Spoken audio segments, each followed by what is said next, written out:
और तारिक फतेह साहब, अब सोल्यूशन कैसे आएगा? देखिए, दोनों जजेस की जो राय है, फैसला है, वो जुदा है। अब ये चीफ जस्टिस के पास ये मामला गया है, यानी अब एक बड़ी बेंच जो है इसको सौंपा जाएगा ये पूरा मामला। तो किन सवालों को खोजा जाएगा? यानी क्या हिजाब इस्लाम का अंदरूनी हिस्सा है? ये भी एक बड़ा अहम सवाल होगा क्या?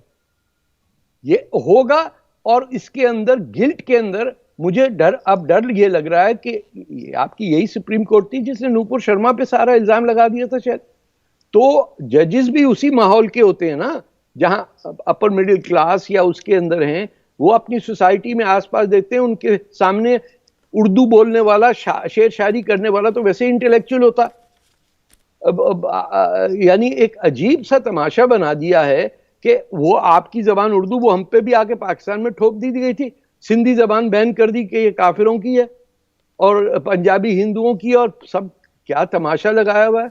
इंडिया में इसका इलाज एक ही है कि काउंटर लीडरशिप जो है, जो मुसलमान आपके यहाँ हजारों के हिसाब से, कई सौ को तो मैं जानता हूं, जो तंग आए हुए मौलवियों से कि किसने अपॉइंट कर दिया इनको हमारा रिप्रेजेंटेटिव। क्यों ये एक आज तक किसी मौलवी ने अपने बच्चे का नाम हिंदुस्तानी नहीं रखा है। मुझे एक मैं बात आपको कह रहा हूं, आपने अरब नाम रख दिया, तुर्की का रख दिया, ईरान का रख दिया। अरे एक तो कोई होता 1000 साल में जिसने अपने बच्चे का नाम हिंदुस्तानी रखा होता।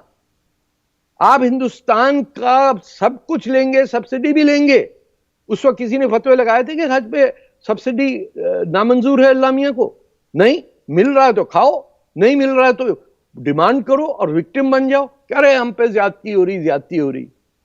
बच्चियों से पूछिए कि आप जो हैं, और किसी ने पाबंदी नहीं लगाई थी सर हिजाब पे, ये गलत बात थी। स्कूल के यूनिफॉर्म कहा था कि स्कूल पे, हाँ क्या आपको ऐसे स्कूल में जाना है जहां हिजाब हो, आप चले जाइए। उस प्राइवेट स्कूल पे कैसे आपने थोप दिया कि यूनिफॉर्म कैसे होगी? ये तो हर स्कूल की अपनी यूनिफॉर्म होती है, जो प्राइवेट स्कूल होते हैं। गवर्नमेंट स्कूल में भी हम नहीं, आप चूंकि यूनिफॉर्म का जिक्र कर रहे हैं, असदुद्दीन ओवैसी साहब का लगातार हम जिक्र कर रहे हैं, तारिक फतेह साहब वो तो ये कह रहे हैं कि यूनिफॉर्म कोई पहनेगा तो क्या उससे पता नहीं चलेगा कि वो किस रिलीजन का है, किस कास्ट का है, क्या अमीर का है या गरीब का, उससे पता नहीं चलेगा? वो तो इस तरह के सवाल उठाते हैं, और इसलिए भी बहुत इंपॉर्टेंट हो जाता है क्योंकि वो आवाम की नुमाइंदगी करते हैं। उनकी कही बात बहुत लोग सुनते हैं और फिर मानने लग जाते हैं, तो इससे तो नुकसान होता है। देखिए, एक वर्ड है मुस्लिम और दूसरा है इस्लामिस्ट। इस्लामिस्ट वो मुसलमान होता है जो इस्लाम को इस्तेमाल करता है सियासत के लिए। कभी कोई नेक आदमी जाके ये बदतमीजी नहीं करेगा। जो अल्लाह के करीब हैं, जो नमाजी परहेजगार हैं, उनका काम सियासत करना नहीं होता। इस्लाम के अंदर सियासी हुकूमत का कोई मौजूद ही नहीं है। मैंने पूरी अपनी किताब इस पे लिख दी है, tragic illusion of Islamic state पे।